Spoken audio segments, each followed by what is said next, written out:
Welcome back to another episode of Coldstream Rod Shop. In this week's episode, we are working on the Camera Ladies chassis again. The ultimate goal this week is to put four wheels onto it and have it rolling. As I ended last week's video, the two things I needed to do was get the seals for the rotors. They should be in today or tomorrow. And then on the back, I probably said it a couple times, the outside registers that the drums locate on the axles, I've got to go get those turned down. The other thing I got to do is re-drill the drums. These drums are 9-inch Ford drums. What I often do is I use the F-150 ones, so they come with the holes drilled on 5 on 5.5. Now with the axles, there's actually a 3 bolt patterns onto it. So what I'll do is when I turn the register down, I'll locate them here on the drums and re-drill the 5 on 4.5 holes. So not a big deal. Again, done that a few times. We'll get that done. If I can get all that, well, that's not a lot to do, but if I can get that done, we'll have it rolling and I'll start working on the brake system and that. And then we'll just do whatever else we can. So follow along. So over here at Cadet's Hot Rod Shop, boring our lathe again. Got the axles in the lathe here and basically just had to take about, I think it's about 25 thou radially off of the registers so that now the drums will fit snugly. Got both of them done now. Put a little radius onto them and we're good to go. So back to Coldstream Rod Shop. So I'm inching away getting the rear end set up on the Camera Ladies Roadster. What I've done now, like I said, I had to re-drill the drums. So I've got the second bolt pattern 5 on 4.5 on these drums. I got them drilled and I put a couple coats of, well, I didn't have any high heat paint, so I put some header paint onto them. Don't really need to paint them, but anyway, I didn't want them to go rusty. Can't see them when I have steel rims on anyways, but anyways, we got a coat of paint on them. Next up, needed to put the studs in the cut to fit axles. These cut to fit axles have three bolt patterns on them: 5 on 4.5, 5 on 4 3/4, and 5 on 5. So basically, have to put the studs in. Now, some people have said before, well, just put a nut on the end of them and an impact gun; it'll pull the stud in. That's okay if the studs have already been into it and you've got grooves in the hole. But when you don't have grooves in the hole like these ones, you got to make sure you have the right size stud for the hole. And then secondly, I've always had to put them on the hydraulic press. So right now I didn't set the time lapse up, but basically there's my setup for pressing the studs into the flange. Just to use a scrap socket, impact socket I have here, apply pressure onto it and force the flange down over the spline studs. So those are all ready to go. So what I'm going to do next, I will take the inner race off the bottom of the axles and put it in the housing and get ready to put the axles and the backing plates on. Making a little more progress today with the Camera Ladies chassis. We have the rear drum brakes on, but not without some trouble. A little embarrassed to say I got caught out on this. I've done quite a few 9-inch Ford rear ends. And one thing about trying to get backing plates, I mean, you can buy the kits online, the full thing from Curry and a bunch of different Speedway and all these different places. But what I've typically done in the past is that I've actually got F-150 backing plates from the late 70s and early 80s. In some cases, I've had to fix the backing plates up, weld a couple holes or this little wear plates and that. But I mean, for all intents and purposes, they are, once you sandblast them and clean them, they're perfectly fine. They're 2 3/8 offset instead of 2.5, but the 1/8 of an inch really doesn't make that much of a difference. So one thing I got caught out on, I had another set of backing plates and I actually wound up with the old big Ford pattern and I didn't realize it. So there's several different patterns. I think there's, I'm talking too close to the camera there, sorry. There's several different patterns on the flanges for the Ford 9-inch. The most popular one is the Torino style, and that's what you get in the aftermarket and everything else.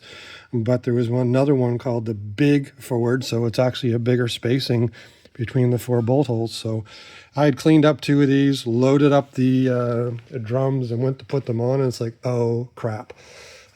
So anyways, I had another set of backing plates, cleaned those up, put them together, got them on. It's pretty straightforward putting the axles in when you have the right size. You can take the race off of the back of the bearing and put it in, but typically it slides in pretty easy. Once you get the axle in place, pushed in, I just take a little piece of 2x4 and give it a couple taps with the hammer, and just it seats in and slides in just fine. The other thing is when these bolts here on the T-bolts, the nuts that is, I like to use the Stover nuts again.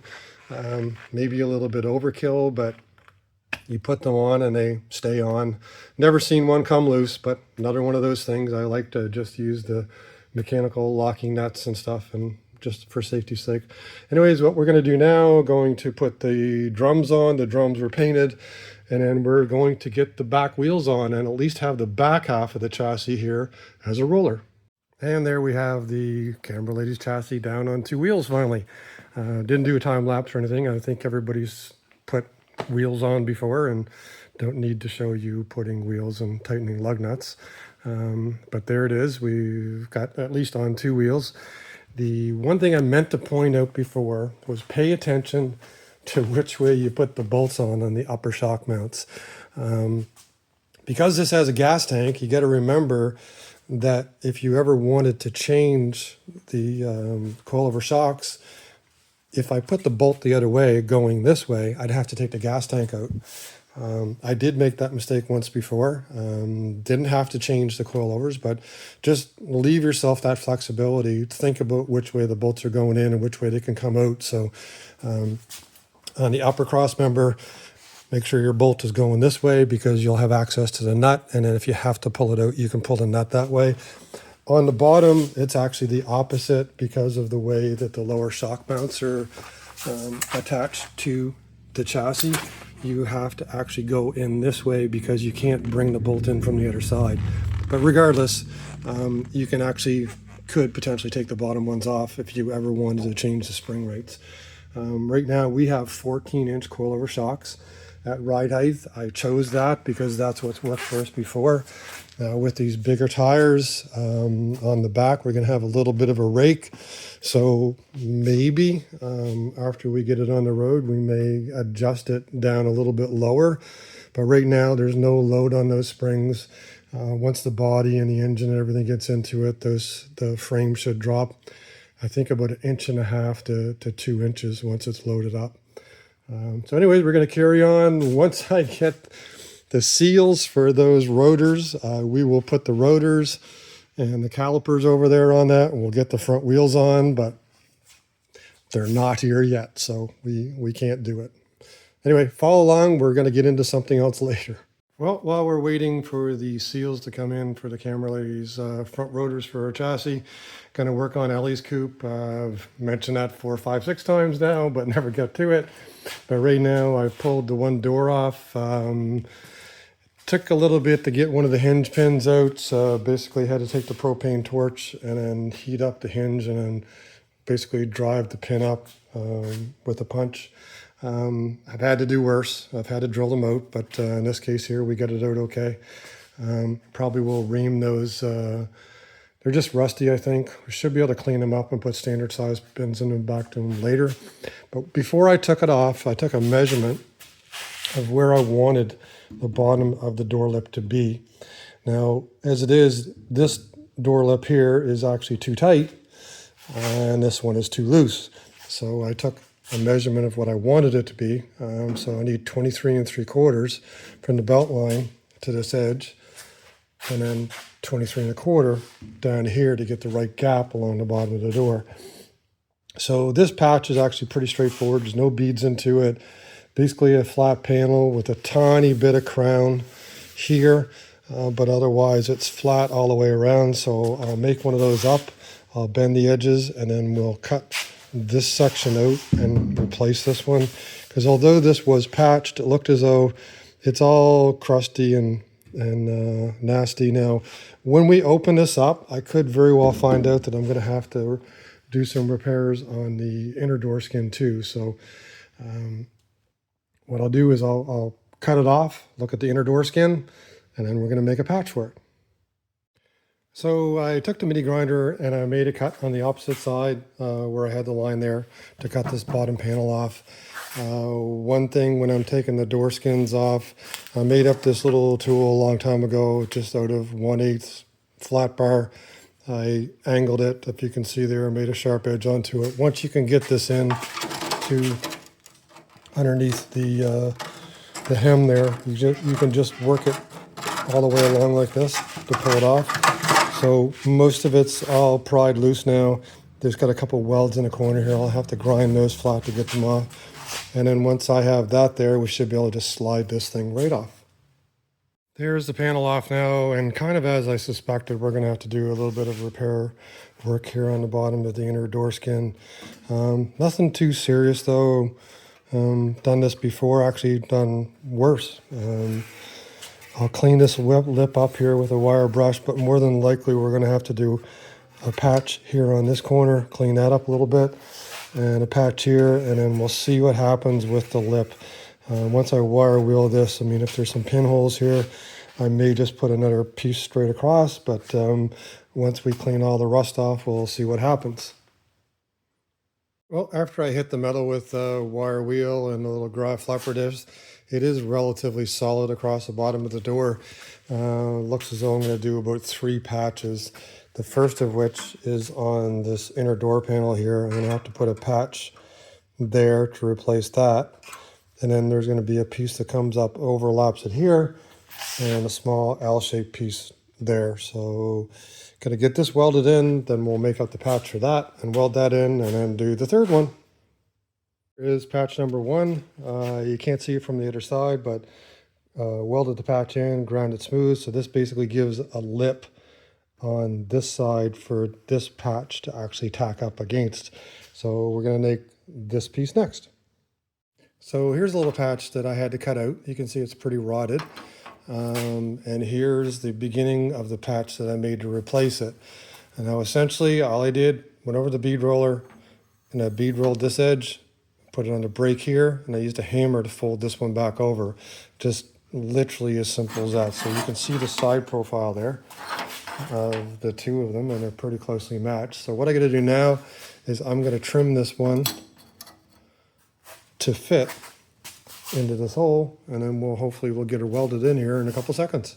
Well, today's video day, and of course the seals have shown up. So what I'm going to do is I'm going to switch gears for the moment.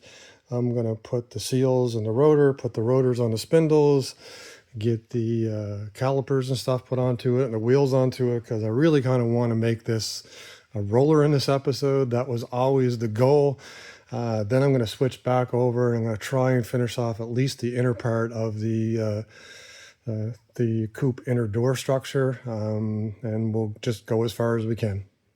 Now that I've got the calipers on and the rotors and everything bolted down in place, it's time to actually adjust the toe in. One of the last things that we could do. Typically toe in on a front axle car like this will range from 1/8 to 1/16 of an inch. So the measurement across the back of those two rods versus the measurement across the front, the front should have between 1/16 and 1/8 of an inch less distance between those two rods. Now I got a longer rod on this one, but I put a mark onto it, so I'm actually using equal length rods that are clamped to the rotors. So right now I'm sitting at about 1/8. I'm probably going to just creep it into about 3/16. So I'll split the difference between the two.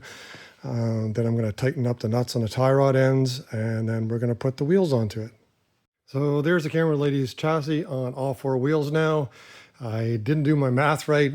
Previously, the toe in, I'm setting at 3/32. So halfway between a 1/16 and an 1/8 is 3/32, not 3/16. So my toe in is set at 3/32 of an inch from front to back. So that's all set. The other thing I did while I was at it, I had some gear oil. I filled the rear end up with 85-140. That's what they recommend for open rear ends, not for posi tracks. We've got a 350 open rear end. So we got that filled up, just going around, making sure a lot of the bolts are tightened up. We'll do it again afterwards just to be sure. But right now we are set to more than likely put the master cylinder and the brake lines on it next, but that's going to be next week. So I'm going to head over in the garage in a couple seconds here, and I'm going to try and finish off the inner door section of Ellie's coupe, and hopefully we'll show you that in a couple minutes. So there's the third and final patch on the bottom of the inner door skin, or inner door, whatever you want to call it. Small little piece here at a 90 degrees, welded it in. Went over this lip to make sure there was no more holes. I found a couple pinholes that I filled up, but otherwise the bottom of the door here is sound now. We still have, I think there is still a drain hole here right where my finger is, so that's all good. Next up, I will make the lower door skin, but more than likely that's going to be next week. That's it for this week of Coldstream Rod Shop. We finally got the Camera Lady's chassis with wheels onto it, and we got the brakes onto it, the axles and everything else. And then over on Ellie's coupe, we finally got back to working on that. The other thing is we got a bunch of parts along with the seals that came in for the front rotors for the wheel bearings and stuff. We got a bunch of other parts that came in too for this build, so we'll show you those next week. But anyways, that's it. It's still summertime. We're still a little bit on a summer schedule. We're getting here into the shop some, but I know it's pretty warm in other parts of the country, in the US and Europe and stuff. I mean, it's in the 30s here now, which is, I guess, at 80s, high 80s, early low 90s. So a little bit warm for a place where we don't have air conditioning. But anyways, we're going to keep on plugging away at it when it's nice and cool, and we're going to push the Camera Lady's chassis further along. We're going to get working on Ellie's coupe some more, so come on back next week and see what we're doing at Coldstream Rod Shop. Everybody have a great week. Take care. Please like, share, tag, and subscribe, and send us your comments.